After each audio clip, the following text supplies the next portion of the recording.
here at Butler County EMS. Just want to show you our new ambulance. I know you guys saw some pictures we put out earlier today. Some of you have saw stories over the last few months. We've been working on upgrading our fleet and trying to make it safer, not only for the patient, but also for our crews. And in that process, we're trying to find ways that we can also be fiscally responsible with the things that we do.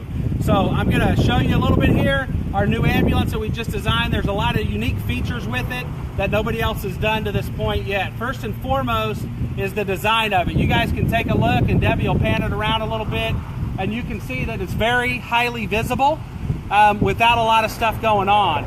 So the thing that we like the most about that part of is that it's simple, yet it stands out a whole lot and people can actually see it. Doesn't matter whether it's daytime or nighttime, it's going to be highly visible. Everybody's going to be able to see that. So you can also see, obviously, like any ambulance, we've got our sliding door here. That will actually come back and show you guys a little bit of that. But as far as the decals, this is actually Resilite decals that are actually very reflective. Both the orange and the high-vis yellow are both designed that way so that they'll actually pop when the sun hits it or at nighttime when any light hits it. So it's recommended from ambulance visibility to make sure that we're really seen and a lot safer from view from the public with that. So if you guys want to follow me back around this way, we'll show you a little bit of the back. So one of the unique things we did outside of just the decals is we reconfigured the entire inside. Most of people around this area are used to seeing big box ambulances. So really big boxes, either a truck front end or a van front end. We also have some internationals. And those things are nice because they're a lot bigger, they're roomier, they have a lot more storage, but that doesn't necessarily mean they're safe. So one of the challenges with those kind of ambulances is the fact that you have to get up a lot of times and get your materials around the ambulance while it's driving down the road. So when we designed this new ambulance, one of the first features we wanted to make sure we could do is provide the ability for our crew members to sit down in the seat, stay buckled up, and still care for the patient, whether it's a critical patient or a non-critical patient. It's important for us that our crew members can stay seated and they don't have to get up to get any of the supplies that they need. So we did that with this ambulance design. Anytime you go to a smaller ambulance, you also have to make sure you have enough storage for all the other equipment you need to do. So as part of that, we rearranged some stuff in the back with what we did.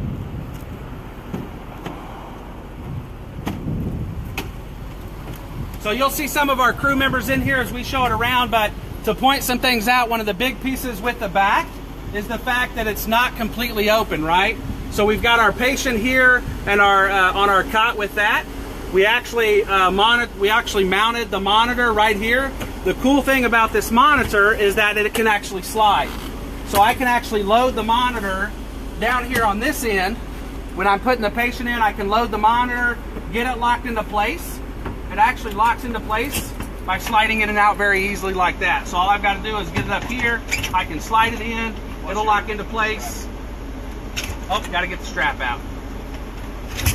Locks into place, and then I can actually slide my monitor down, and Raven and them are going to lock it in the center there.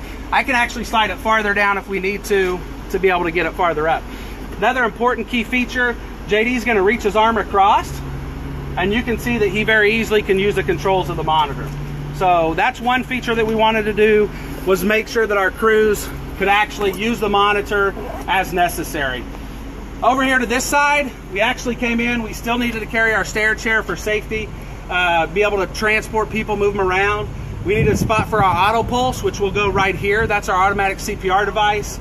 We do have our splints, as well as our soft cot that we use regularly. And then we have some vacuum splints, C-collars up here. So this provides us a lot of the things that we used to store on the outside of the ambulance. One other really cool feature about these trucks is, as we work towards safety, one of the biggest injuries in EMS is back injuries. We want to make sure we prevent those with our people. We've had those in the past in our agency along with a lot of other agencies. So we actually purchased a power load and a power cot system. So as I pull Raven out, you'll see the cot easily comes out. I don't have to lift this cot up at any point in time. So at this point, the power load system is actually supporting Raven, and I'm not doing anything. All I'm doing is pulling the cot out. So all I've got is a quick push of the button.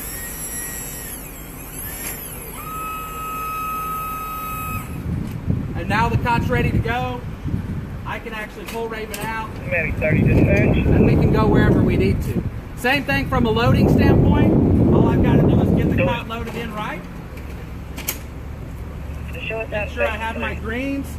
And then from that point, I can stand back, push one button, and I'm actually going to be able to load this cot without much issue at all.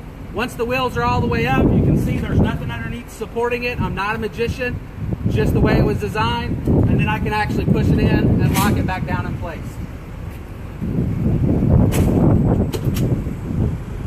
A couple of other features we wanted to make sure of with the back of the ambulance when we moved it.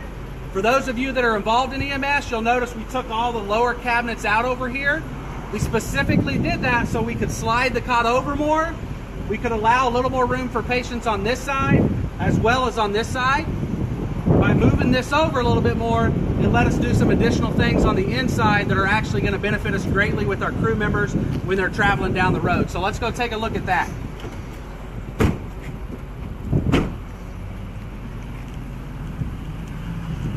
So we'll pull open the slide door, and the first thing you guys will notice is we've got cabinets here. This is with a lot of our ambulances. Most of them have cabinets, either inside outside compartments or just a set of cabinets that carries our critical bag. This one actually carries our airway bag. We have our monitor typically back here. This is actually our first in primary bag. This was a change we made a number of years ago when our bag used to weigh over 40 pounds. The first one we would take in on calls. We switched to this bag. We rearranged the stuff we carry first in on calls. And this bag today weighs less than 10 pounds. So our crews very easily can take it in on most calls. It'll actually provide the treatment that we need on about 80 to 85% of the calls that we run. So we're saving our crew members' backs, shoulders, all those other things by going to a smaller bag. So we have our bags and stuff here. Our oxygen setup is down here. As you come into the ambulance, a couple things you'll notice when you come into the ambulance.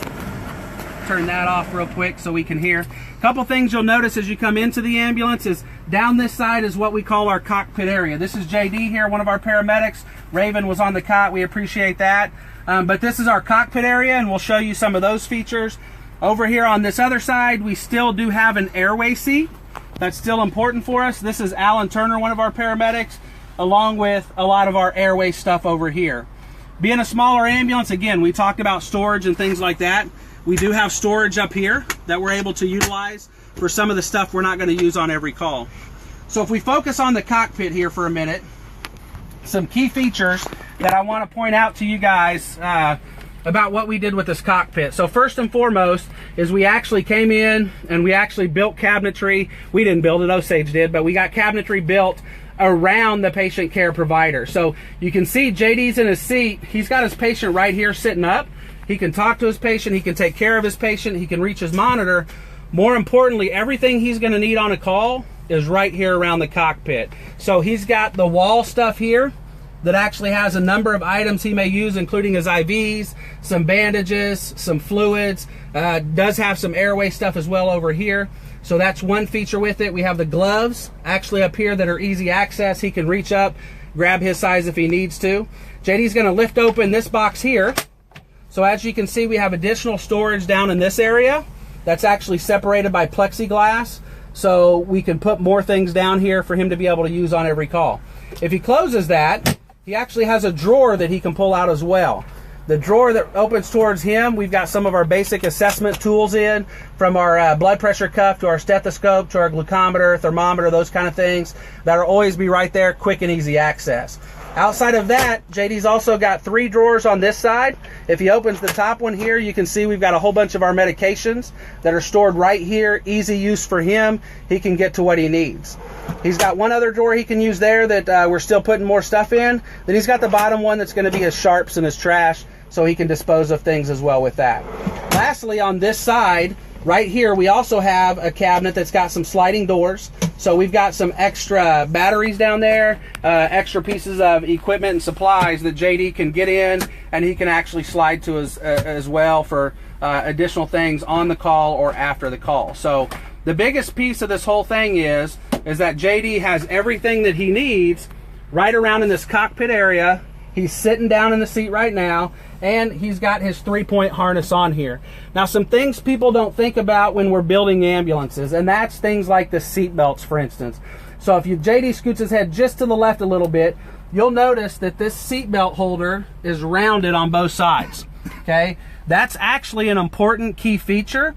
So as JD's taking care of his patient, if he leans over to do something with his patient, this seat belt goes with him. If this was a traditional seat belt deal that was flat, this would actually bunch up, and if we got in a wreck, it may actually catch and not come back the way it needs to protect JD. But since it curves, it actually goes with him, so that if something does happen, or when JD leans back, it's gonna go back into the correct spot and not catch, and we don't have to worry about anything should he get in an accident. The other big thing, if you can see with it, is JD actually has a lot of leg room in front of him, so he can actually stretch out his legs without much problem there. We've had a 6'5" guy in here the other day that had no issues with it. He's got plenty of room to his head. This ambulance is actually smaller than any other ambulance in our fleet from a standing up point. I'm very fortunate because I'm not tall at all. So for me, I have no problem standing up in it, but I'm only 5'7" and some other people do. So the cockpit area was very important. The last feature I'll show you up here, I'll have her come back up one more time. The last feature I'll show you in the cockpit area is we also put everything JD needs right here as far as controls for heating and air, all of his lights in the back, anything like that, his radio to communicate with dispatch or to call the hospital, as well as some oxygen in case he needs it over here, and then obviously any of his plug-ins, USBs, 12-volt type stuff. So everything he needs to communicate as well is right here. The one piece we're still working on that we don't have in just yet is our headset, so he can actually talk to the driver without much of a problem with that.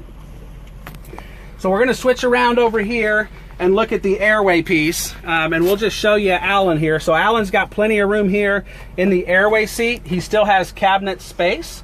With that, we've got all of our airway stuff here. So if we have those patients that we need to still manage an airway, take care of those things, we can actually do that from here without much of a problem on that. So you'll notice when we're looking at this airway area, one of the other features I want to show you is the angled cabinet here. This is that piece that Osage did so we could eliminate the cabinets on this side, so we could actually slide this cot over more, so we could get the cockpit built around our patient care provider. So as far as storage, we have additional storage up here above the airway. You can see that. We've got additional storage right here. We've got another additional storage over here. And then we've got one more additional storage in the back piece as well that we've got stuff stored in, as well as the two up front. So interestingly enough, as we were stocking this ambulance today, one of the things that we realized was that, I guess I'm a little bit tall and can actually hit something. One of the things that we realized was that we kind of think we have too much storage because we still have things. We still have things that we're actually trying.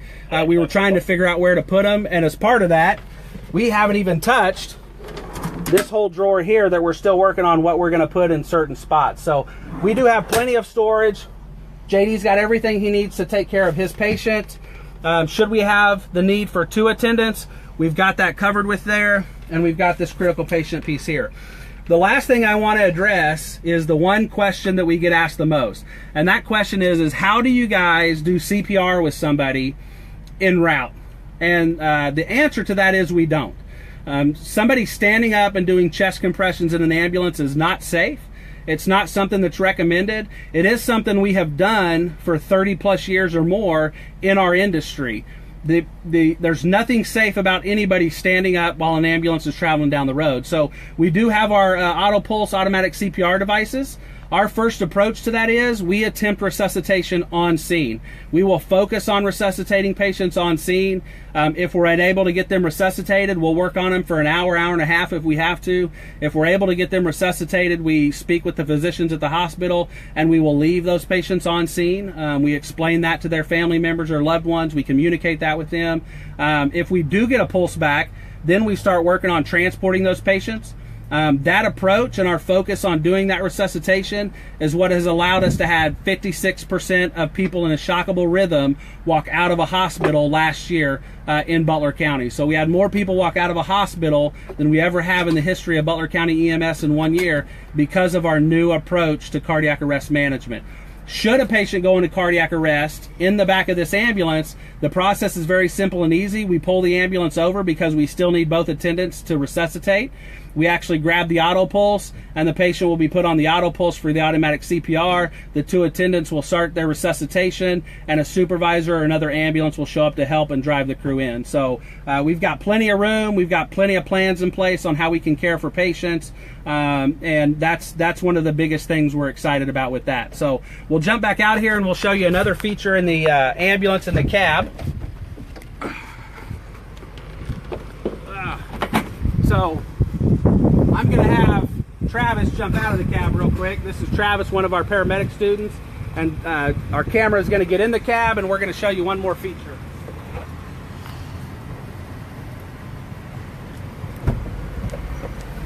We've actually got a couple more features we'll show you, but one specifically that we want to, that's a new product. It's not in the public safety industry. They want to get into the public safety industry, and we're beta testing for them. So that feature is our rear view camera. So this camera right now, you would see the traditional rear view camera. This camera is from Gentex. Gentex actually owns a significant part of the rear view camera market in personal vehicles, and they want to be able to get into the public safety market and make it safer for us. The cool thing about this camera is we can't see anything in the back of the ambulance or behind us because that's in an ambulance and we got a lot of stuff and we're boxed in.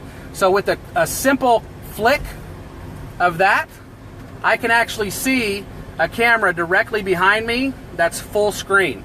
So as I'm driving down the road or sitting somewhere, I can actually see everything that's going on behind me and be aware of my surroundings with that.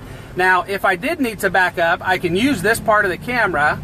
I can also add to it my backup camera. So I still have a traditional backup camera with it, and I can still see higher behind me and what's going on with that. We also have a feature that I can actually see into the patient compartment. So I can flick my camera on. As you can see now, I can look at the patient compartment and I can see our crew back there taking care of the patient. So the last piece I'll show you with the camera that's really cool is I can actually adjust it from here as well. So if I want to adjust the camera up and down, I can actually do that right here from the camera. I don't have to go in the back. I don't have to move anything. I can do it from the camera. I can adjust it up and down. I can adjust it side to side, and I can rotate it as well. So that's a new product we're testing out for Gentex. They're actually working on a piece that will actually show when you have somebody in your blind spot, it'll pop up on that side of the camera so you know they're there. But it is definitely something that we're working on with them to try and improve the safety in the public safety area and make sure that we're watching out for ourselves and watching out for the public as well. So we'll go ahead and jump out and show you the lights and one other feature, and then we'll go ahead and let you go.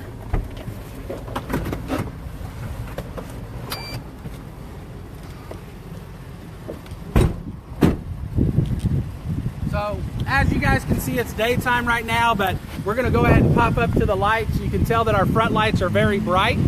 One of the things that we focused on was making sure that they did blink together. So we've got all the reds on the ambulance together, as well as all the blues together. So a couple of features that we did there with this, we're going to go to the shade side for a minute. And we'll have the camera see if they can get in the shade as well with us.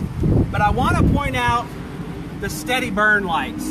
So steady burn lights are these two orange lights here, and we've got one in the front. We've got them on both sides, including in the back. And these lights are steady burn lights, so they stay on the whole time. They're amber, they stay on, and the purpose of the steady burn lights is to give people that ability to determine whether our ambulance is moving or sitting still when the primary emergency lights are on. It can be very difficult when everything's blinking all the time for people to truly figure out, are they standing or are they moving? The steady burn lights will give them a point that they can look at and something that will follow them through that, and they'll be able to tell if we're actually moving with that. The big thing for us, the thing that we love about it, this is actually a gas ambulance. We're coming back to that. It does have quite a bit of power with it. But it's very important that we make sure that we put gasoline in it and not diesel. So we did also take some features for our crew members to where we actually make sure and let them know this is gasoline only.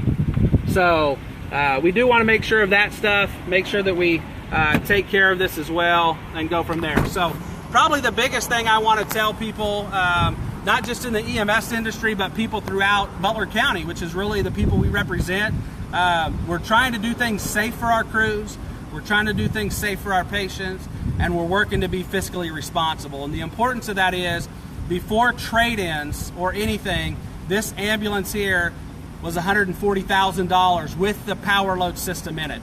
That Cotton power load system is nearly $40,000 itself, but this whole ambulance was $140,000 prior to trade-in. A traditional big box ambulance, like the one you see right there in the garage, those traditional ambulances, if we were to do the same thing in one of those ambulances, we would be up over $200,000. So as an agency, not only are we doing things safer for our people, not only are we making it safer for the public, safer for our patients, and still able to provide care, we're also being fiscally responsible. We've been able to save a lot of money by going this route with these highly visible, more efficient ambulances that allow us to still provide the high quality care that people have come to expect in Butler County. So that's the tour of our ambulance today.